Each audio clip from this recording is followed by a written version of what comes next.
All right, deep divers, get ready because today we're diving into a classic Seinfeld episode. Oh, nice. Yeah, we're talking pasted text, the one from back in 1990. Ooh, 1990. A good year. It's packed with so much good stuff. You know, the usual Seinfeld brilliance, but like Yeah. money, food, relationships, Relationships, always good. even a little stock market drama. Oh, wow. Can't wait to hear about this. For anyone who needs a quick refresher, or maybe you haven't seen this one in a while, it's all about Jerry. The comedian. Of course, Jerry the comedian, always with that sharp eye for the everyday. There's his buddy George. Oh, George, yeah, the king of neurosis. Yeah, exactly. Overthinking every little thing. Every single thing. And then we've got Elaine. Love Elaine. She's navigating the dating world, as always, with her signature wit. Oh. Let's not forget Kramer, Oh, how could we? that unpredictable neighbor who always throws a wrench in the works. Always a wild card. Oh, for sure. And you mentioned the stock market subplot. That's interesting. Yeah, and it really taps into the anxiety of that whole late 80s, early 90s vibe. True. The economy was all over the place back then. You know, It's like a roller coaster. totally. Makes you think. So the episode starts off with one of Jerry's stand-up routines. And he's talking about something I think everyone can relate to. What's that? It's about how the value of money just seems to completely change before and after you eat a meal. Oh, interesting. Like when you're hungry, right? You're ready to order anything on the menu, feeling like a high roller. Yeah, yeah. But then the bill comes, and suddenly you're like, wait, why did I need that extra side of fries? I've been there. We've all been there. So true. And you know what's fascinating? What? It's not just a joke. Jerry's actually onto something real here. Really? Yeah, behavioral economists have a name for this. It's called scarcity mindset. A scarcity mindset. It's the idea that what we feel we lack in the moment, like, you know, food when we're hungry, Uh-huh. it really affects our decision making. Yeah. So in that moment, Jerry's just focused on that empty stomach. Right. The money is just this abstract thing. Doesn't matter until later. Exactly. But then he eats. He's satisfied. That sense of abundance kicks in. And boom, the bill hits different. It's a brilliant little insight into human nature, disguised as a joke. Clever. From there, we jump to a coffee shop scene with Jerry, George, and Elaine. Classic. And they're having, get this, they're having a debate about Superman's sense of humor. Superman's sense of humor. I know, right? What are they even talking about? Well, Jerry is convinced that with all those superpowers, yeah. Superman must also have superhumor. Okay, I can see that. But George, he disagrees. Of course he does. He argues that humor is something you're born with, you know, like a personality trait. So even if you're from another planet. Exactly. It wouldn't change that. Interesting. It's so Seinfeld, Yeah. taking something simple and blowing it up into this big philosophical thing. It makes you think, is it nature or nurture? Right. Like, is humor a Kryptonian trait or something you learn on Earth? We may never know. The episode leaves it open-ended.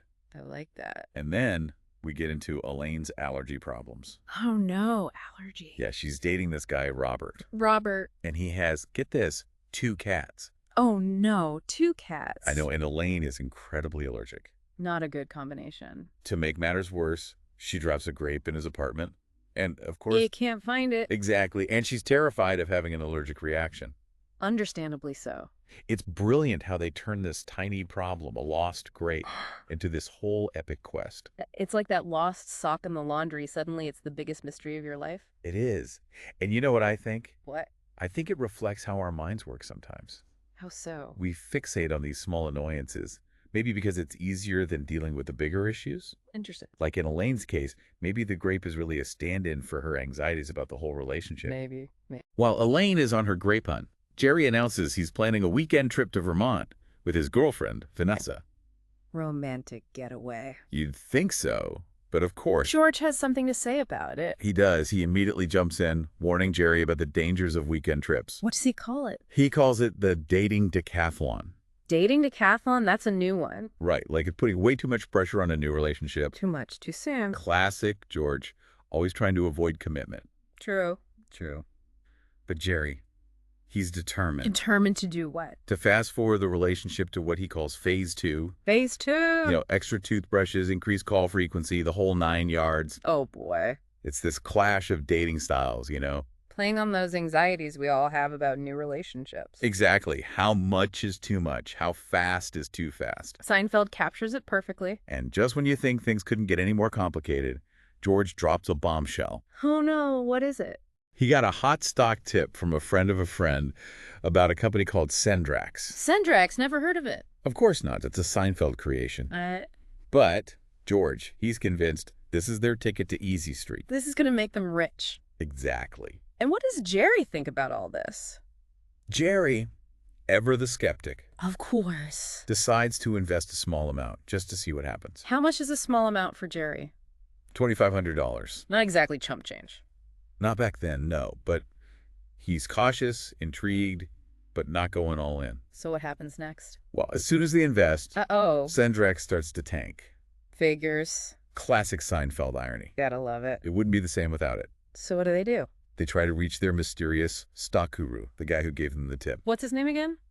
Wilkinson. Wilkinson, right? And get this, What? he's completely unreachable. Unreachable, why? And that's what we'll pick up next time on our deep dive. Can't wait. What do you think so far? Ever gotten a stock tip that went south?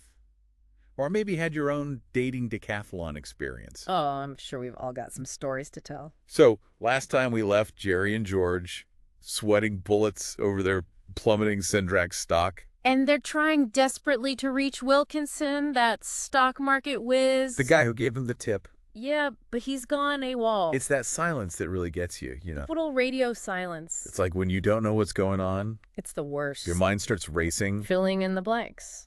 especially when it comes to money. Oh, yeah, money anxieties are real. And the reason Wilkinson is unreachable is, Oh, tell me. well, it's peak Seinfeld. Are you ready for this? I think so. He's in the hospital, Hospital? What happened? recovering from a nose job. A nose job? Seriously? A nose job. The guy's giving out stock advice that's sending people into a frenzy. And he's worried about his nose. It's incredible, only in Seinfeld. It's that disconnect, you know, What do you mean? between how we expect people to behave and the reality, Yeah. which is often completely absurd. Yeah, Seinfeld nails that. So, George, being George, Oh, I can only imagine. he decides he has to take matters into his own hands. Oh, no, what's he gonna do? He's going to the hospital The hospital? Why? to confront Wilkinson, of course. To confront him. George has never even met this guy. I know, right? But he's so desperate for answers. Talk about commitment. Or maybe it's just his anxiety going into overdrive. Probably a bit of both. So what does Jerry think about all this? Jerry thinks it's insane. I bet he does. He's like, George, you're going to the hospital to confront a stranger about a bad stock tip. Sounds about right. But George is determined. Stubborn as a mule? He says, I'm going down with this ship, but I'm taking Wilkinson down with me. It's interesting, isn't it? George is usually so afraid of everything. Yeah, risk averse to the max. But when it comes to this stock, He becomes fearless. it's like the potential losses just flipped a switch in his brain. Maybe it's the gambler in him coming out. Maybe. Meanwhile, Jerry is off on his weekend getaway with Vanessa in Vermont. Remember? Phase 2. Right, phase 2. But things are not going according to plan. What's happening? Well, it turns out spending 3 days straight with someone, especially in a new relationship, Yeah. can be a recipe for disaster. Too much togetherness. They run out of things to talk about, the romance fades. Mhm. Jerry starts to realize that maybe, just maybe, he jumped into phase 2 a little too quickly. I think George tried to warn him, Oh, he definitely did. but Jerry never listens. Never. So the idyllic weekend getaway turns into a stress fest. And the fact that Jerry's constantly checking the stock market, freaking out about losing money, Doesn't help. not at all. It's like the anxiety from the stock is bleeding into his relationship. Creating this perfect storm of awkwardness and financial panic. Classic Seinfeld. While all this is going on, back in the city. What's Kramer up to? Oh, you know Kramer. Always something. He's hosting a group of anarchist friends at Jerry's apartment. Anarchists. Why am I not surprised? It's just another Tuesday for Kramer, you know? He's that element of chaos, the unpredictable force that disrupts everything. And reminds us that life rarely goes according to plan. So true. He's also developed this fascination with a woman he sees at the bus stop. He sees her where? Through Jerry's binoculars, of course. Of course. Classic Kramer, full of these bizarre observations and schemes. It's like he embodies that whole show about nothing idea. He's not driven by logic or ambition. He's just Kramer, being Kramer. And speaking of things not going according to plan, What now? while George is off on his hospital mission, Jerry has this memorable encounter at the dry cleaners. Oh, the dry cleaner's always a recipe for disaster. He picks up his shirt, and it's been shrunk, like to doll size. Oh, no. And all he wants is for the dry cleaner to admit they messed up. But he gets excuses, technical explanations. Never a straight answer. So frustrating. It's that feeling we all get when we just want someone to take responsibility. Exactly. It's not about the money. It's about the principle. Of course, in typical Seinfeld fashion, he gets a sort of resolution, It's a sort of resolution. but not without a hilarious back and forth that showcases Jerry's neurotic attention to detail. Gotta love that. And meanwhile, back in Vermont, Jerry's weekend trip continues to unravel. The romance is dying. It's pouring rain. They've run out of things to say. Not good. And then Jerry picks up a newspaper Uh-oh. What does he see? and makes a shocking discovery. Tell me. The Sendrax stock has gone up. It went up. 6 points. Are you kidding me? The minute he leaves the city, the stock starts to recover. Talk about bad timing. It's like the universe is playing a cruel joke on him. It's almost poetic. And this sets the stage for a major turning point when Jerry gets back to New York. A turning point. Oh yeah, the tables are about to turn. I can't wait to hear about it. But we'll have to save that for part 3 of our deep dive. Okay. What do you think so far? The stock market roller coaster, the awkward weekend trip, or maybe just the sheer randomness of it all? Welcome back, deep divers. We left off with Jerry returning from his disastrous Vermont trip. Yeah, talk about adding insult to injury. He suffers through a weekend of awkward silences and relationship tension, Mm-hmm. only to discover that he could have made a fortune if he had stayed home. The stock went up, right? The stock went up. It's that classic Seinfeld irony. Where the harder you try, the worse things get. It's like the universe has a sense of humor. And a pretty twisted one at that. It really highlights the unpredictable nature of the stock market. Yeah, even with inside information, timing is everything. There are no guarantees. So who ended up making bank on that Sendrax stock? Well, guess who? Well, guess George. George, the guy who was ready to go down with the ship. And his stubbornness paid off. It did. He struts back into Monks like a financial wizard, treating Jerry and Elaine to lunch.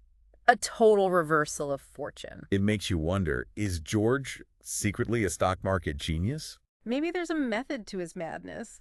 Seinfeld always keeps you guessing. So true. While George is celebrating his windfall, Elaine is dealing with the fallout from her cat allergy ultimatum. Oh yeah, she gave Robert that. It's me or the cat's choice. And we all know who won that battle. The cats, of course. This is another classic Elaine dating disaster. But it speaks to those compromises we make in relationships. You know, love versus allergies. Sometimes love loses. And then, just when you think things can't get any weirder, oh, there's more. George announces his next big investment scheme. Another one. He got another hot tip from Wilkinson, who's apparently recovered from his nose job. He's back in the game. And this time, it's a company called Petramco Corp. Petramco Corp, what do they do? They're developing, get this, I'm on the edge of my seat. a robot butcher. A robot butcher. Are you serious? I am absolutely serious. This is peak Seinfeld. Taking something absurd and making it hilarious. But it's also strangely relevant, you know? How so? We're living in a world where robots are doing more and more human jobs. It's like they predicted the future. It makes you think about the implications. For jobs, for Yes. ethics. What does it mean for humanity when robots take over? Deep stuff. Seinfeld always manages to sneak in these thought-provoking ideas. Disguised as jokes. They make you laugh and think at the same time. So as we wrap up our deep dive into pasted text, Yeah. what's the big takeaway? I think it reminds us that life is unpredictable. You can make plans, try to control things, But sometimes the best you can do is just embrace the chaos. and find the humor in it all. Well said. Maybe someday we'll all be eating steaks prepared by a robot butcher.